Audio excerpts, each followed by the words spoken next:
What the fuck is up, everyone? Prison Meddler here. Back with part 2 on ranking every Helloween albums. So, yeah, guys, so we're gonna finish this off.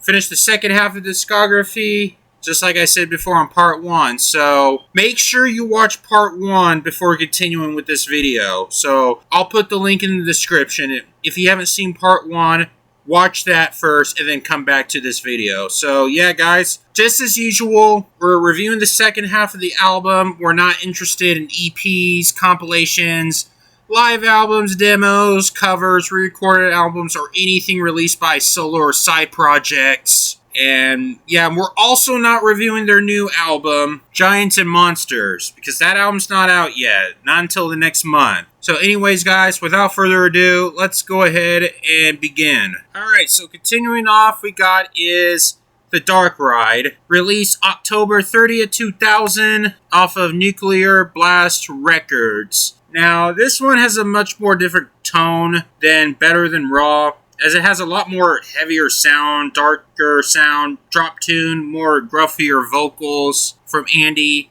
and yeah, I thought it's a pretty good album. So, yeah, as you may know, it's got some really great songs, such as Mr. Torture, great way to open the album. Escalation Synthesis has some really dark sounding riffs, I'm not gonna lie, some dark shit here. Mini Mirror kind of sounds like Megadeth a bit, with the more thrashier sounds with the riffs. And it's got some sludgier riffs too, like I Live For Your Pain. A lot of great guitar solos, very technical, and I like the closing track, Dark Ride, another great epic track. Anyways, I thought this was a pretty good album. Not quite as strong as Better Than Raw, but I think it's pretty good for his dark moment. So, I'm feeling a 3.5 out of 5. I think it's pretty good. Not leaning towards anything, just the middle 3.5 out of 5. Just right at the middle. I think it's pretty good. Next up, we got his Rabbit Don't Come Easy, released May 12, 2003, off of Nuclear Blast Records. Now, back to the cheesy shit, huh, Helloween? I mean, it's alright, I guess. I mean, it has some bit moments, like Open Your Life is a solid song. Just a little sign. I'm not gonna lie, I did not like that song. Just a little sign. I thought that song is kind of cheesy with the lyrics and such like that. Yeah, there are some heavier elements, some here and there, like Liar. Some great solos here and there, like Hell Is Made in Heaven, and yeah, I just don't like the lyrics. I just don't like the way they went back to the cheesy, corny type album like they did with Chameleon. I mean, I'm not saying this album is it's nothing like Chameleon. It has a few solid moments here and there, but yeah, I'm not quite much of a fan of it. But there's still some epic moments that I do enjoy here and there. So, and I did not like the closing track. Nothing to say. That one's kind of a letdown with the 8-minute track. I just not a fan. Yeah, guys, I noticed this is their first album with Sasha Gerster on guitars, and there's no drummer listed in the lineup, so which features Mark Cross from Deep Purple. This album is 50-50. It's alright. I'll go for a 2.5 out of 5. I just don't like the fact they went back to cheesy mode with this album, and yeah, plus the album cover looks kind of dumb for me. It looks like a magician pulling out a rabbit and stuff like that, so yeah, cheesy album, but it's not bad or anything. It's just not my cup of tea. It's alright. Alright, next up we got is Keeper of the Seven Keys, The Legacy, released October 28, 2005, off of Steamhammer Records. Now, I feel like this album could definitely hold up as well as the first two Keeper of the Seven Keys albums, even though this one's not quite as strong. It has a lot of epic moments throughout, but here's my main problem with this album. This album is way, way, way too long. This album should not be 77 minutes. It should be 56. But besides that, there's a lot of moments I do enjoy. Like, okay, King for 1,000 Years is fucking amazing. This is their longest song, I believe, for almost 14 minutes, and it's fucking epic. The Invisible Man has some really unpredictable moments with solid riffs, melodies.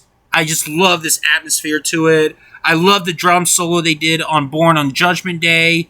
Mrs. God is such a catchy song. But as for some negatives, anything after Occasion Avenue is filler except for the closing track, My Life for One More Day. It's mainly disc 2 I have several problems with, and I feel like a lot of the songs from disc 2 is just filler, and they could have cut those songs and put them as bonus tracks. Yeah, I think everything's perfect from King for 1,000 Years to Occasion Avenue, and then skip all the way to My Life for One More Day, and then that will be perfect. So, as for the score, disc 1, it would probably be like a 4.5 out of 5, and disc 2, I would probably say a 2 or out of 5 or a 2.5 out of 5. Most likely a 2.5. So let's bind it in together and we'll go for 3.5 out of 5.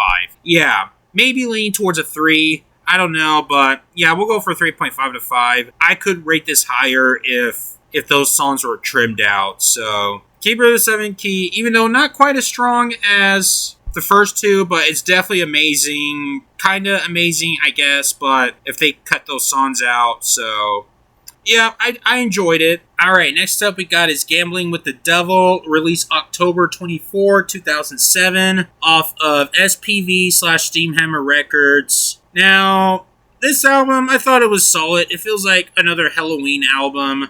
It's got some epic moments here and there. Is it as strong as their last album? No. Like, okay, Kill It is a great way to open the track. I just love this powerful vocals they did from Andy. He was phenomenal in the chorus.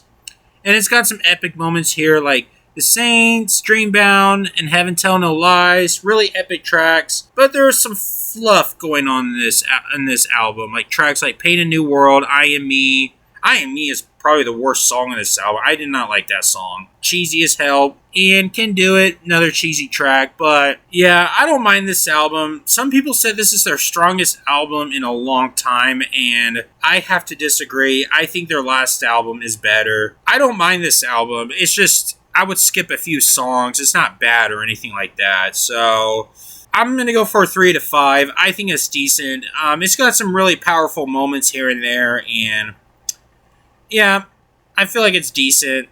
That's all. Alright, next up we got is Seven Sinners, released October 31st, 2010, off of SPV/Steamhammer Records, or Spine Farm Records from UK.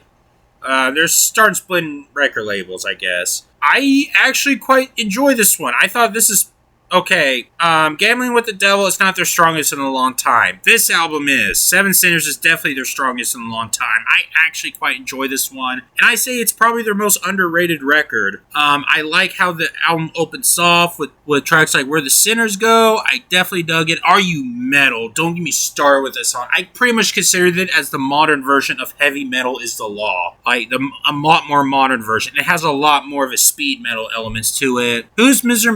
Man has some really great synthesizers on there, and it definitely fits the sound perfectly. And as for Erase Noise, I love this flute solo they did. I dig it. World of Fantasy, a really great song. Tons of kick-ass moments like Long Live the King, and oh, don't get me started with the power ballad, Smile of the Sun. I fucking love this song. Probably easily one of my favorite ballads from Helloween, that's for fucking sure. And Far in the Future is definitely one of their best closing tracks they got in a very long time.